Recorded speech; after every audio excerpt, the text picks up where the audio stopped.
In this video, we're going to go over the seismic exam. What is it? What's on the exam? How difficult the exam is? All the general background info that you're going to want to know before you start studying.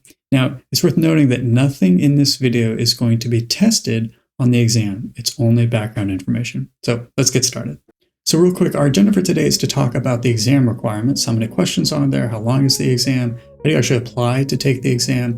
Then we're going to highlight some differences between having a California PE license versus having a PE license in other states. And we'll talk about the expected difficulty of the exam, how many questions do you have to get correct to pass, and then at the end, we'll cover a little bit about what to expect the day of when you go to take your exam.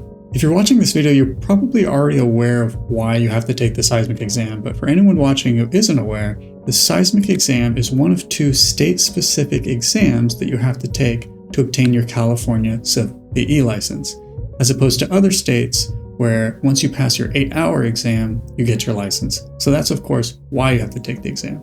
Now, what about the format and the type of the exam? Well, the exam is a computer-based test with multiple choice questions A, B, C, D. So luckily, if you don't know a question, you can always guess. There's 55 questions, and the exam is 2.5 hours long. That's quite a bit shorter than the 8-hour civil exam, but you're still going to have to be pretty fast on answering your questions. So now that we've seen the test plan and a sample question, let's talk about what things you have to study to be able to pass the test. The biggest thing that you're going to have to study is AC7, which is a design standard. In that book, there's a few chapters in there that really have to focus on seismic loads. Then you're going to have to learn some stuff out of the California Building Code, which is a little bit different than the International Building Code. The California Building Code adopts the International Building Code and adds a few changes here or there. So you do want to make sure that you are studying from the California Building Code, not the International Building Code. Beyond that, besides those two reference books, really it's just going to be some analysis methods like flexible diaphragms, rigid diaphragms, single degree of freedom structures. And then there's a very small percentage of the exam that's on material-specific designs that have to do with like wood shear walls or maybe masonry walls. Now, those questions are very few compared to the questions on AC7. So I think most of your time is worth spent studying on AC7 and the CBC. And yes, you should learn the typical questions that are from the NDS or the TMS, but most of your time should be spent doing math problems for AC7. Just to give some context as well, here's what the Board of Engineers says is to be used as reference material for the exam. You can see the thing at the top is the California Building Code, and then AC7, and then you've got a few things below that as well. But remember that the main focus of the exam is AC7. Now, if this sounds a little bit worrying to you, how much you're going to have to learn AC7 and all this sort of structural engineering, seismic engineering concepts, you might be asking yourself, well, how am I supposed to learn all this stuff to be a structural engineer when I'm not a structural engineer? I'm a civil-based, or I'm transportation or geotechnical. I don't know anything about structural. And so I want to make it clear that you're not having to learn how to do full structural engineering design. You're really just learning some very essential seismic concepts that are present in structural engineering calculation packages, but you don't have to learn the full thing. You're not going to have to go out there and learn how to be a structural engineer just to pass the exam. So what I've done is I took the most recent calculation package I did. It's about 80 or 90 pages. And out of that entire calculation package, here's the only part in here that has anything to do with AC7 and the seismic exam. So to be fair, what I've highlighted in blue is a valid test question on the seismic principles exam. But you can see relative to the full package, it's very small. So the good news here is that if you don't work at a structural engineering firm, if you don't have any structural experience from school, then you're going to have to learn all of this fresh. Just be aware that you're not having to learn to become a structural engineer to pass the test. You're really learning something that's very narrow and close in scope, which is good news. Now, although you don't have to become a structural engineer to pass the test, you are still going to have to learn quite a bit from AC7 and the CBC. But exactly how many chapters, how much do you have to learn? So to display an example for that, here's my binder that I brought with me to the test. I've got a few chapters from the CBC at the front, and then in the back with the orange tabs, I've got several chapters from AC7, and that's it. You really don't need more than this to pass the test. So this is the only thing that you're really going to be focusing on to learn. The other thing I did bring with me to the exam just to have is this book, which is the wood design book. Now, this book is not required for you on the exam. You don't have to have this book to study. You don't have to bring it with you on the exam. The reason why I brought it is I already owned the book, and it has really great examples for flexible diaphragm analysis. So I knew that if I just had a moment on the exam and forgot how to do flexible diaphragm analysis, I'd be able to find really good descriptions and pictures in that book. But again, it's not something that you're going to have to study from. So how do you get to the point where you actually can take the exam? Well, most people are going to start out by getting a 4-year degree from an ABET certified school, so have a bachelor's degree in civil engineering. During that bachelor's degree or afterwards, you're going to pass an FE exam, the Fundamentals of Engineering. At some point while you're working somewhere, you're going to pass an 8-hour civil PE exam. For the first 4 hours, it's general. The second 4 hours, you would pick what type of civil engineering you're focusing in. At that point, all you have to do is get enough experience. So the board calls this qualifying experience. You have to get 2 years of qualifying experience with your 8-hour PE exam, and then you're ready to apply to become a licensed professional engineer. That qualifying experience usually consists of you doing some sort of design engineering work under the supervision of another licensed engineer. And it's worth noting that if you have a master's degree in civil engineering, that counts for 1 year of qualifying experience. So with a master's degree, you only need 1 year of qualifying experience and your 8-hour civil PE exam passed to then apply to get your license. Once you're ready to apply for your license, you're going to submit an application to the board through an online portal. It used to be done through mail, where you'd have to get everything bundled up and printed out and sent out. But now they have this new online portal, which makes it much easier. You can do your payments through a credit card as well.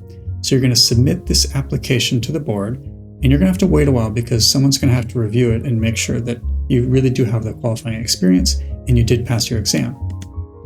Once they reviewed it and approved it, they're going to give you an authorization to test. So they're going to send you an email with some instructions, and in those instructions, it's going to say how you're going to sign up to take the seismic exam and the surveying exam. After you've scheduled your exam, you just take the test. Now, if you fail either of those tests, seismic or surveying, you're going to have to reschedule the exam.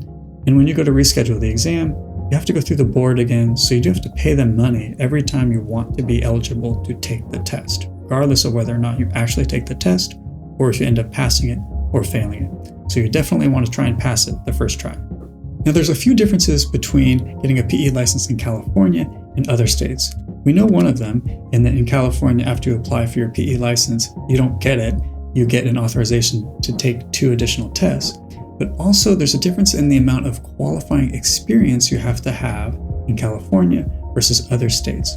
Typically in other states, you have to have 4 years of qualifying experience to be able to get your license, versus California, you only have to have 2 years of experience, which is kind of nice. There's also a difference in how you maintain your license once you've earned it in other states versus California. In other states, some of them require you to earn personal development hours to keep your license active. A personal development hour is essentially like a credit for attending some learning seminar, either online or in person. You do enough of those each year, and you get to maintain your license. In California, there's no such requirement. So all you have to do in California to maintain your license is pay the fee every 2 years. Speaking of fees, I'm quickly going to mention the costs for the exam. So when you apply for your PE license, you're going to pay a fee of $175, and then you're also going to pay a fee to be eligible to take the seismic exam and the surveying exam. If you fail either of those exams, you're going to have to pay money to the board again to be eligible to take the exam. Now, this fee for the exam does not include the cost for Prometric, which is the exam provider. So you're always going to be paying 2 sources when you go to take the exam. After you get approval from the board to take the exam, there's actually only a window of time that you can take it. So it's not indefinite. You can't get approval and then take the exam 2 years later. You'd have to reapply. Once you have that approval and you're ready to pick, you're going to be wondering, should I pick it to take the exam sooner or later? My suggestion is to always pick the quarter that's sooner to you, because if you pick that quarter and you take the exam and something happens and you fail, you can then retake the exam sooner. And we all know that this is really all related to your career, getting your PE license as soon as you can, So I do think it's worth it. If you're concerned about not having enough time to study, we're going to talk about that later in the video. So is the exam easy or is it hard? Honestly, no one can really answer that. You just have to take the exam for yourself and see how you do. If you pass it the first time, you might say it's easy. If you happen to not pass it the first time, then you'll probably say it's hard. But in general, I think we can have some clear indicators for how much studying you're going to have to do and how easy or hard it feels. And that is, what type of civil engineering do you practice? If you work at a structural engineering design firm designing buildings, then yeah, I would say you're probably going to be really familiar with the material in ASC 7 and the exam won't be too bad. If you don't do structural engineering design work, then you're going to have to be doing a lot of learning.